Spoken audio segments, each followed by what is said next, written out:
Hey, listeners, welcome to the Product Hunt Weekly podcast. This is the podcast where we, your Product Hunt content team, break down the week's tech headlines, talk about the products making waves on the leaderboard, and discuss the ones we love.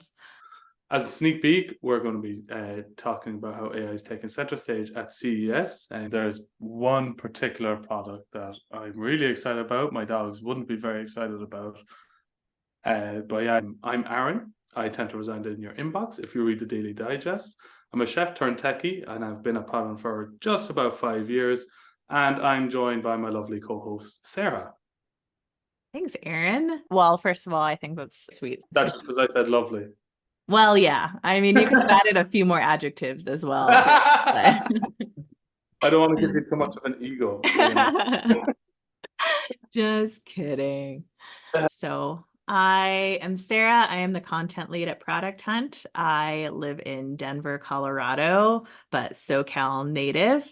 And a little bit about me. I'm a new mom, had a baby earlier this year. So I think that'll potentially reflect in some of the new products that you might see me talking about and liking this year. So yeah, let's get into it. Yeah.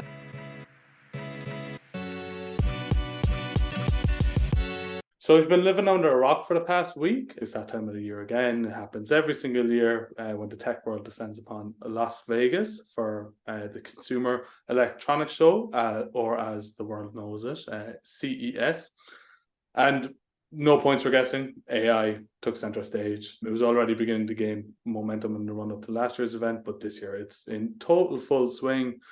And there has been some seriously cool AI products dropped at CES. One in particular that I'm looking forward to talking about, and I will really, really want to buy, and I hope it actually reaches the market. So the first one that caught my attention is an AI grill. Yeah, you heard that right. It's an AI grill that looks exactly like a toaster, and it's made to make the perfect steak. You can guess how much it costs. If you said $10, no. $50, no. $500, no. $3,500 for an AI powered toaster to grill steak. I can't judge it. I've never tried it. I've seen products like this before, just not AI. One of them was from Mitsubishi, the car company that made like $1,000 toaster to cook one slice of toast perfectly. It also gives me Juicero vibes a little bit, but yeah, that was an interesting one that came up. I'd love to see it really in action and test it out myself because I've cooked probably thousands of steaks in my life now. This thing looks, by the way, like it looks like a brick. At least in this picture, it looks pretty big. So it's not like, you throw your toaster over in the corner somewhere. Like this is a big piece of machinery for your kitchen top. Yeah, I mean, I feel kind of weird even like having a microwave on the counter. And that because I don't like, I love microwaves, but they're so big. But this thing is like ginormous. And one thing as well that I found myself questioning is how can you make a perfect steak if you can't baste it? You have to baste a steak for it to be a perfect steak. Otherwise, it's going to be really, really dry. So I don't know what solution they're using. That is it like AI butter injectors or something? Little needles that come in. I always feel these kind of things like this one here are never going to be like a real product. It's just something ridiculous enough to get people's attention on the company. Yeah. More than anything. I think that's part of what CES is. There are products that are released that are not necessarily meant for consumer consumption. It's sort of like the modern day World Fair, like what is possible or what the Jetsons future that we've imagined could be. But then some of them are. I've definitely seen some stuff that has tried to make it in the consumer space. A little bit too that I should have mentioned in the intro is just that I worked for Beta prior to Product Hunt, BHTA, which some of you may recognize. We had about 25 stores across the US, and they were a place for you to come in and try buy gadgets like this. So, like you said, Juicero or the Opal Nugget Ice machine, or all sorts of different sous vide machines. I've seen them try to come to market. And some of these things are just like fun to play with, and others have a legitimate place in your kitchen. I don't know about this one. I think what it comes down to is how much better can it really do something that we've done a million times. I think probably the pure chefs just are used to their pan and maybe a thermometer. Yeah, it would be for me. And even on the sous vide, I can't tell you how many DMs I get about a new sous vide machine, people making sous vide machines. So I don't know where people are getting the funding to make so many sous vide machines. um, but the market's pretty saturated. Yeah. It's going to, just as a warning to anyone looking to get sous vide, it's going to be pretty hard to break in. Sous vide had a moment a couple of years ago where everyone wanted a sous vide. And then everyone was on the air fryer, which Yeah, oh God, it's still pretty hot. People love their air fryer. I think lately there's been a big push around composting. I've seen some new compost bins, but that maybe getting off topic a little bit. But yeah, I don't know about a steak injector. Can it do other things too? Do you know? No, I'm pretty sure it's just for steak. Like, you can't put a plantain in there and grill a plantain. From what I know, you can't put a chicken in there. Yeah. You know what? Right. This thing couldn't even fit a chicken. It's got a specific like toaster slice. What if it has this thing like Juicero does? If you remember, Juicero had you had to buy the packs and it had like a barcode and scan. What if it's like specific steaks you have to buy with a barcode lasered onto it? Yeah. Well, that would be a full system. Maybe smart on the creators. Send it one of those subscription boxes of steaks. Yeah, definitely. So moving past robot grilling, another one which actually harks back to predictions of the future. You had flying cars, you had teleportation, and another one was like hologram communication.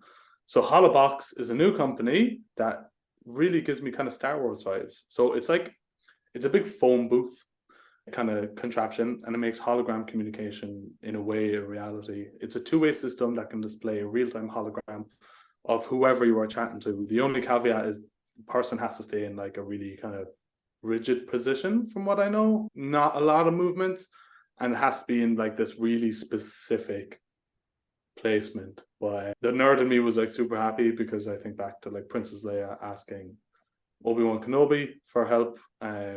Gave it the same vibe.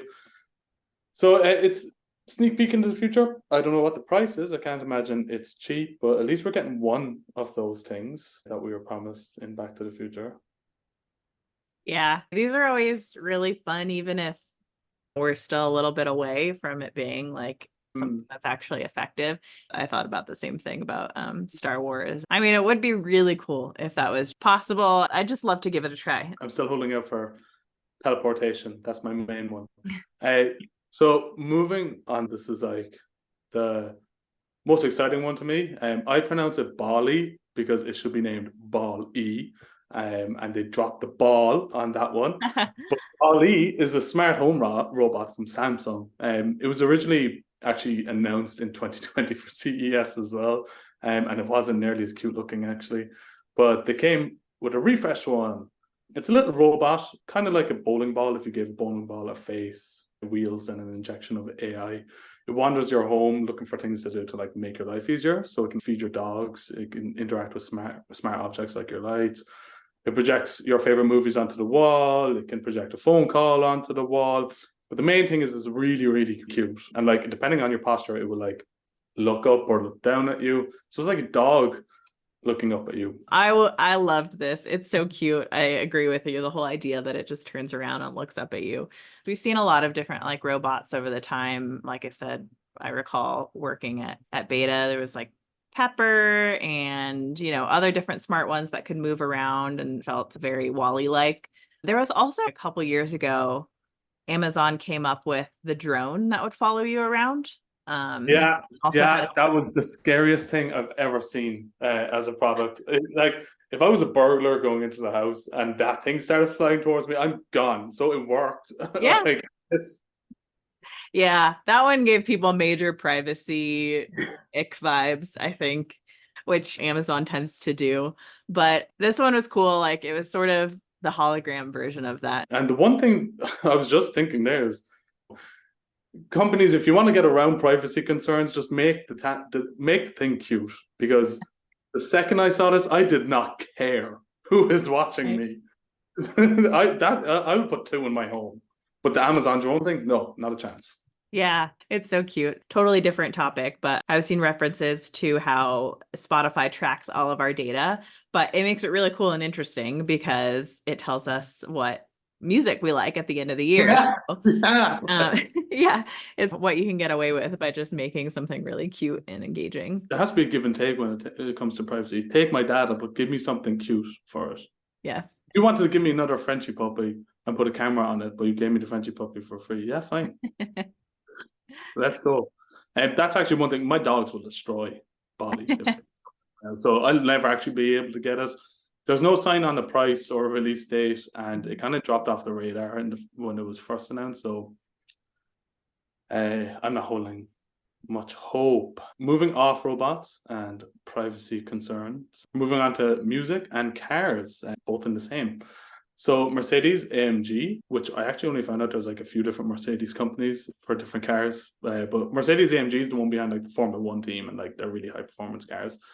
But anyway, they teamed up with Black Eyed Peas star turned tech entrepreneur will.i.am to launch SoundDrive, which is like an AI powered in car DJ system that crafts playlists to match your driving style in real time. And I just want to say one thing.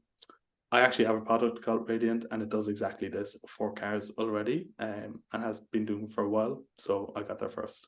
Oh, I don't know about this product, Aaron. You're gonna have to tell me more. When did you launch it? Uh, like way before AI was a thing. I think it was like 2019 or like 2020. Yeah. Me and my co-founder, like, we're just doing it for fun. Maybe if I marketed it more, I could have been working with will.i.am. But yeah, I saw the demo video for this and it actually looks really cool. It's naturally a lot more advanced than what me and my co-founder actually created. It's like entirely real time. So depending how fast you're going, what kind of activity you're doing, like if you're turning a corner, if you're doing a zigzaggy kind of road like you would in Switzerland, it'll change up the playlist based on that. It's actually something I've always wanted as well, even like as a kid watching Fast and the Furious and like having music like exactly match almost what you're doing. Yeah, you just mentioned Fast and the Furious, but my head was thinking about Baby Driver, if you saw that one. Oh yes. Yeah. Oh And my God. yes, exactly what I would hope for experience using tech like this, just making me feel like super cool and yeah, just matches just really great music to what I'm doing. The other thing that comes to mind though is that hopefully there's some good like privacy security controls on this because I could see the police tapping into, wait a minute, these songs have a really fast beat. Yeah. Yeah, if they were driving on the street and they heard bell bottoms or saw it on a screen or something come up, like, okay, I'm pulling that person over before anything. Exactly. Yeah. Yeah. And finally, sticking to cars but not music. Well, it could be music because it's a voice assistant. Volkswagen, one of the biggest competitors to Mercedes, announced that it's going to start integrating ChatGPT into its car line to upgrade its existing IDA in-car voice assistant. There wasn't much demos about this one, exact details about it, but it's an assistant that can do things like call people, send a text while you're driving, use smart features within a car, change music, all that kind of good stuff. Cool. This is one of those things where people are going to come up with so many cool like use cases of how to use it. And I'm going to be excited to see how that sort of develops. To date, so far in our homes and our cars, we've only had access to assistants like Siri and Google, which we all know have much, much, much room for improvement. So the day where I ask my assistant for something and it doesn't just say, let me Google that for you, and actually delivers me something useful is going to be exciting. So you can see all of the implications of that with implementing or adding ChatGPT to an assistant in Yeah. a car. Yeah, actually, and one interesting part I was just thinking about is custom GPTs because we covered the GPT App Store today in the news hour. So if you haven't read it, go check it out. But basically, OpenAI, back in November, they launched custom GPTs. You can custom train your own versions of ChatGPT without having to use code for niche things like hiking, writing, research, things like that. And today they launched the App Store for that. So you can download, normally for free, some might be paid, custom GPTs. So I'm wondering if you'll be able to do that in like the Volkswagen. And I'm wondering how chaotic that could get now. Yeah, I think there's a great future potentially for that, like a Volkswagen creating their own GPT. Yeah. It's probably going to be pretty similar to other car assistants, but that's where they can probably customize it to what comes in their specific devices or cars. But yeah, this is all coming together. We'll start to see even more of these GPTs being launched. Right now, the GPT store has featured a few select GPTs, which I thought was interesting. So they have one from All Trails for finding your next trail. They have a research assistant, a code tutor, a book GPT for finding books that you like.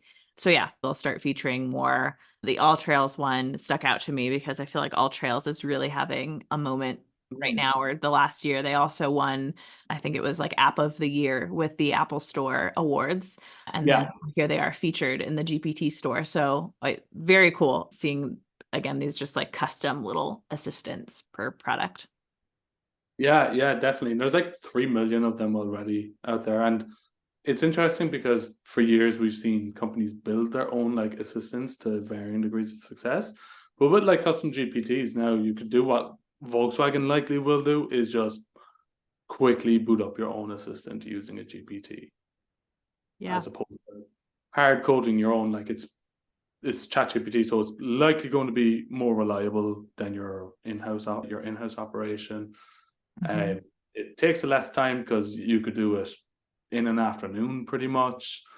The infrastructure is already there. It's easy to integrate. So it's an interesting point on, I suppose, what AI really is. I kind of see all these like the chatbots and stuff at the start as like a way to showcase AI, but the AI itself really is like the back end and what you can do with that, and how many industries the back end of AI is going to change.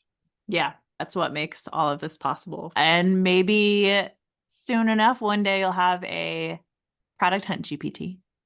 We've seen a couple community products out there recently, which take advantage of the Product Hunt API. But yeah, we basically have the tech now, thanks to OpenAI, for a lot of this stuff, and just the door is wide open this year. Yeah, yeah, excited. Excited, a little bit cautious to see what happens in 2024, but mostly excited. That reminds me that I don't know if you saw this, but Sam Altman, I think it was at the end of the year, so in December, tweeted, "What do you want to see next year from," he might have specifically said OpenAI, but what do you want to see in 2024? And I didn't really look through the responses, but in a follow-up tweet not long after that, he put, "I wasn't expecting so many people to respond with AGI. I I'm not sure if that's going to be possible in 2024." And it just made me laugh. But yeah, I would also be nervous, I think, if AGI was that close. I don't think we're quite ready for it. Yeah, yeah. I think it's like jumping the gun a little bit saying that you want AGI as well. I don't think a lot of people have thought what are the potential ramifications of like AGI so soon after getting to such an early point. And I don't think it's something we're like truly equipped to handle just yet. I just wanted to add to, for those of you who don't know, AGI, which I realize we've referenced before, is artificial general intelligence. So, roughly speaking, it basically means the artificial intelligence that we see in movies, where it can actually think for itself and have autonomy in terms of thinking and being able to create software itself and self-teach itself, which right now AI requires us to train it and doesn't have that level of intelligence. So when we talk about AGI, that's what we're talking about. Yeah, yeah. If it happens, I'm probably the first to go with the way I treat ChatGPT. But then again, I have a feeling a lot of people treat ChatGPT the same. Oh So yeah. Yeah. I if there was like a Black Mirror episode, like that very first episode where we each have like a rating, that's going to be the future where we have a rating based off of how we treated ChatGPT in the past. yeah. So yeah, think about that, of what your number would be as you chat with ChatGPT.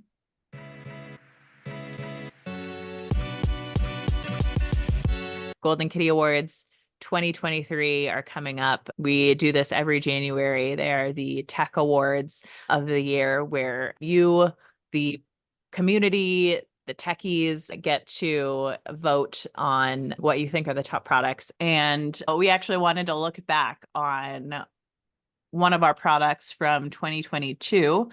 And basically, Aaron and I were thinking, what about last year's top products? Where are they now? So, because we only have an 30 plus minutes here today, we're just going to look at the top products from 2022, which was Polywork. But Aaron, I won't steal your thunder. Yeah, so if you're not familiar with Polywork, it was launched in September 2022 and was founded by Peter Johnston, who previously founded Callow. So Polywork was initially marketed as a collaboration network. You might have seen it crop up in Polywork, you might have even had a profile, and it was designed to allow anyone to discover opportunities to collaborate with others in their field on things like podcasts, blog posts, and side projects. The way I always kind of saw it was like a much more fun and engaging LinkedIn is the best way I could have described it. And I really enjoy using it. I did at the time anyway. It won Product of the Year in the 2022 Golden Kitty Awards. So well done, Polywork. That's a huge achievement. But now we're in 2024. So fast forward year and a half, 2 years-ish, it's reinvented itself. So to start with, it raised 28 million in Series B funding led by Andreessen Horowitz. From there, founder and CEO Peter Johnston then announced in 2023 that Polywork is pivoting away from the social media aspect and focusing more on being a professional site builder of sorts with like a focus on self-expression. I mean, a hands up, who has a startup that hasn't pivoted at least a small bit at some point? It's a meme for a reason, I guess. Pivots can lead to the greatest iteration yet of what you're planning on doing. With that, some original features like the feed got sunsetted, and as the team pivoted away from that like social media aspect and opportunities as well. So the core of the product actually was opportunities. So being able to connect with others to, like I said, work on a side project that got sunsetted to focus on this site builder. And it's like a super expressive site builder. So it's kind of limitless. It has a really free use kind of grid. You have tons of fonts to choose from, tons of colors, tons of embeds, and all that kind of good stuff. And it was actually informed by their own user research as well. What users, makers, founders, investors, general tech employees and creatives, what they were missing was this kind of place that's super expressive and a really easy way to showcase everything that they do and open up for like clients and co-workers and all that. And then this coincided pretty nicely with the rise of AI. So in November 2023, Polywork launched Polywork AI, doubling down on the site builder aspect. So Polywork AI takes your LinkedIn and it automatically generates a site that you can then customize to your liking. So you simply paste your LinkedIn profile and it'll generate that person's website in seconds with AI. You can choose from a bunch of different templates.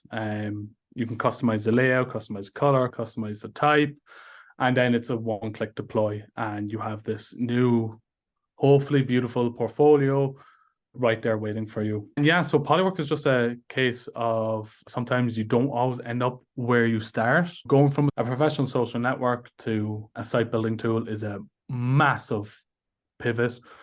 But so far, it looks like Polywork is doing well for itself. I think that you and I have talked before about just the difficulties of new social networks coming in and trying to compete with the legacy networks that exist. And I think that there's been quite a lot of interest in having a LinkedIn competitor come to fruition. And I think that's where we've seen Polywork, I think even Contra a bit from the past couple of years come in and try to take some of that space. But building a social network's really hard.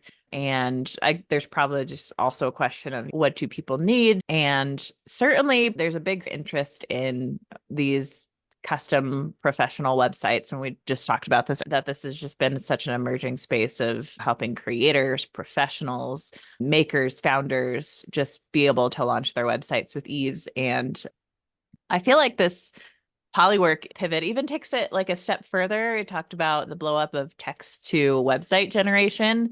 And this makes it just so easy that you just throw in your LinkedIn profile. So if you already spent the time creating your LinkedIn profile, then it can just take all of the content from that and generate a new website for you. So it's a clever pivot. And again, probably a lot of companies in this space. So rooting all of them on. It'd be interesting to see which ones emerge as the leaders.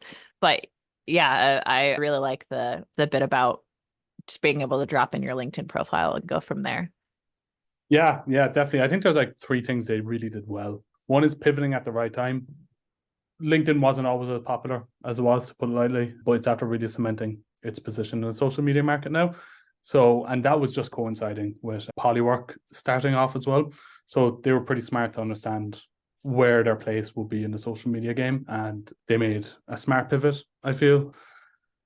They felt they could deploy their resources to something more worthwhile, which is really good for them. The second thing is the actual, like, the high qualityness of it. And when I think website builder, until this year, a lot of times is I thought of hard to use because they're kind of overcomplicated and to not actually that great looking websites. Mm. But things like Polywork and Contra, best way I could describe it is they brought in Gen Z design elements. These kind of new, you got your 3D stuff, you got these really cool fonts, you got this chrome coloring, bright colors, out with the pastels and stuff.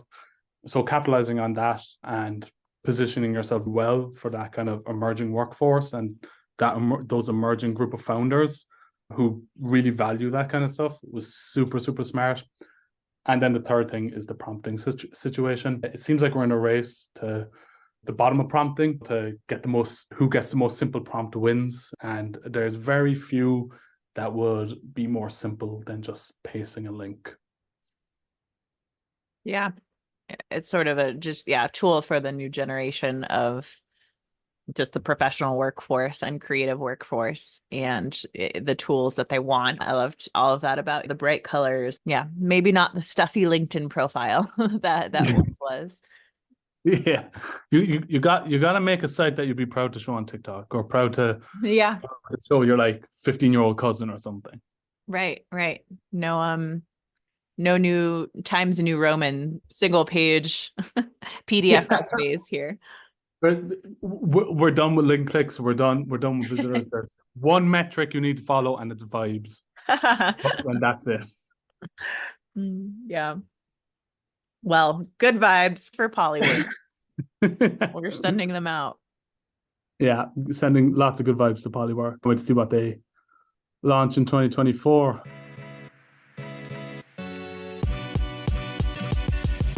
Well, that does it for today. Thanks for tuning in and listening to us talk through CES and Polywork. There's still more to go. CES is still in full swing. So make sure that you are reading our newsletter, signed up to read the Daily Digest, or if that's a little bit too daily for you, you can sign up for our weekly digest. Erin is the writer of that, and we'll be covering more of this. And then more of Golden Kitty's products also. We're going to have a whole new product of the year soon, product of 2023, and all sorts of other cool new, basically the best products of 2023 to dive into. So make sure you tune in next week as we start to go through some of our nominees, and in the following weeks while we go through our winners. Awesome. Yeah. Yeah. Make sure to tune in next week to hear all that. Looking forward to the Golden Kitties. Thank you all. Bye. Bye.